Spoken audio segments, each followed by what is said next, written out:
How can I become a college basketball coach? I bet you ask yourself that every single day. Probably every single hour. I know that I did. That's probably what you just typed into YouTube, isn't it? Right? So that's okay. I used to do the exact same thing, and I'm here to help. Welcome to Maddog's Coach's Kennel. My name is Ryan Maddox, and I was a Division I assistant for 5 years and a recruiting coordinator for 3 of those years. But I'm here to talk more about your journey and how I can help along those lines, right? First of all, please know that whatever your background is, it doesn't matter. Whatever your background is, you can get this done. You can make it happen to be a college basketball coach. For instance, a little bit about me. I was not a great player. I was a decent high school player, right? 2-guard who really couldn't shoot that well. I was more physical. I was better at football than I was at basketball. But I had that passion for basketball. I knew that I wanted to do something with it. I was a student manager in college. I did not play at the collegiate level. Ended up still being a Division I coach. It can happen for you, absolutely. Right? So what are some things that I can do? What are some things that I can do to actually make this happen? I have no clue. That's maybe what's going through your head right now. Right? So hopefully I can help. Let's look at the board here. First things first, you have to clearly define your goal. Clearly define it. For me, I started on my journey, my real journey, when I was 31 years old, because that's when I figured out what it was going to take to make this happen.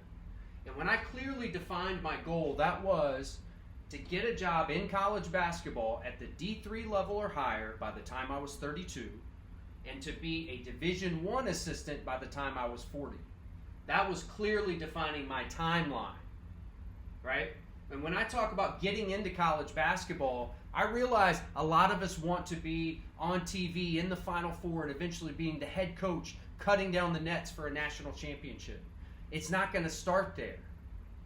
You cannot be caught up on levels when you first start, meaning only D1. Oh, I want to be a Division I coach, because it just may not happen, right? For me, starting off in my 30s, I wanted to go D3 or higher. But if you're in your early 20s, junior college basketball is a phenomenal level to coach at. When you're an assistant at the junior college level, you get to do a little bit of everything because you have to. And if you can survive at that level with those dudes who come in starving to play, starving to get scholarships, and you can manage and handle those guys, once you get to the higher levels, you're going to be ready for it. And you're not going to have a sense of entitlement, okay? Sense of entitlement is huge. Here's the deal. I wear my Duke stuff proudly. I'm a Duke graduate, but I was a student manager, and there was no job too small, right? You can't have a big ego when somebody, sneezes and there's snot on the floor, and it's your job to get on your hands and knees and wipe that stuff up, right?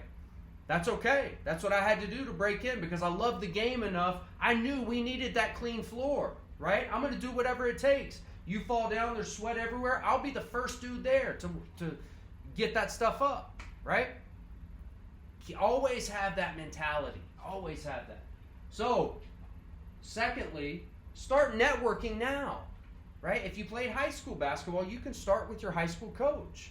If he played in college, he has some college connects. Like, let's say that he's had some recruits go on to higher levels over the years. He's probably got some college basketball coaching connections.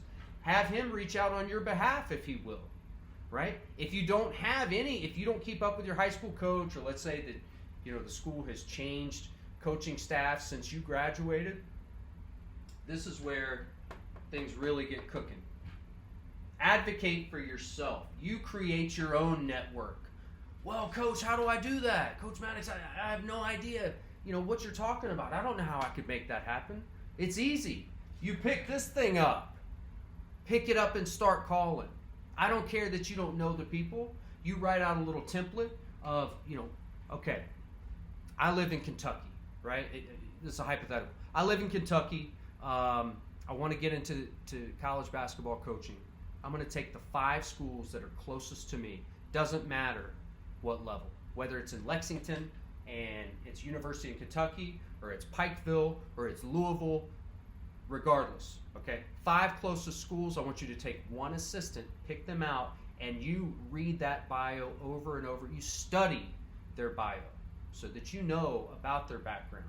Find some commonalities, right? Ask something specific of that coach that you know that he or she have done in the past, right? If let's say you research a school and they're a big 1-3-1 trapping half-court defensive school.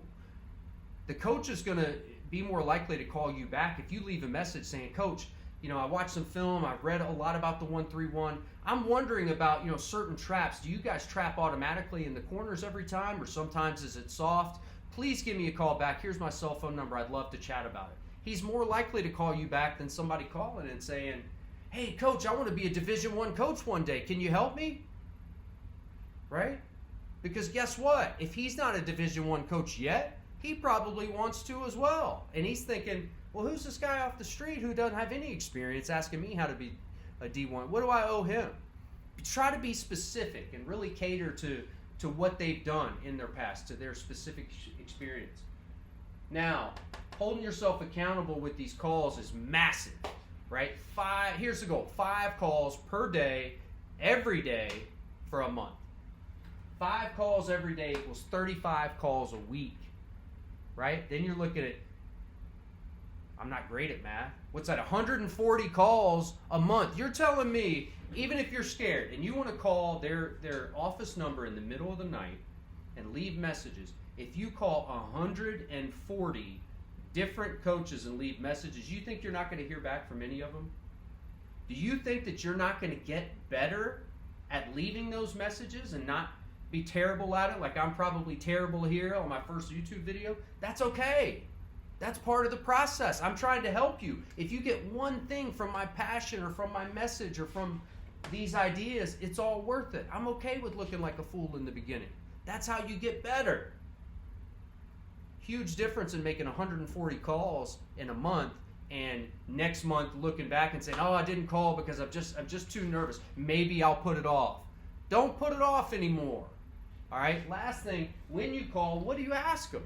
Right? You're talking about their specifics, but you always want to leave it asking them for something. Whether it's, Coach, can I come to practice? Well, now it may be tricky with COVID and you have to wear a mask and you need to be tested. If you can't do that, hey, Coach, can I get a video? Can you send me some old video of your practices? Or can you send me a video of a game, a file of a game where you feel like you guys played exceptionally well on one side of the ball, and then we can talk about it. I'm looking to learn, right? And a lot of times, there are some great people in this business, some fantastic people in this business. A lot of times, they're going to reach out and they're going to help you. I was lucky enough to have some fabulous mentors in this business. My last message for you is, I'm happy to be your mentor. Look down below in the description, and there's my email address. If you're interested and you just need a little help trying to figure this stuff out, I don't have all the answers, but I got tons of ideas and I've got a ton of experience, and I'm happy to help you. All right, so please smash that like, subscribe.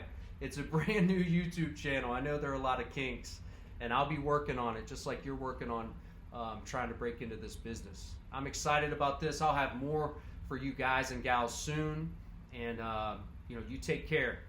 We'll be in touch soon.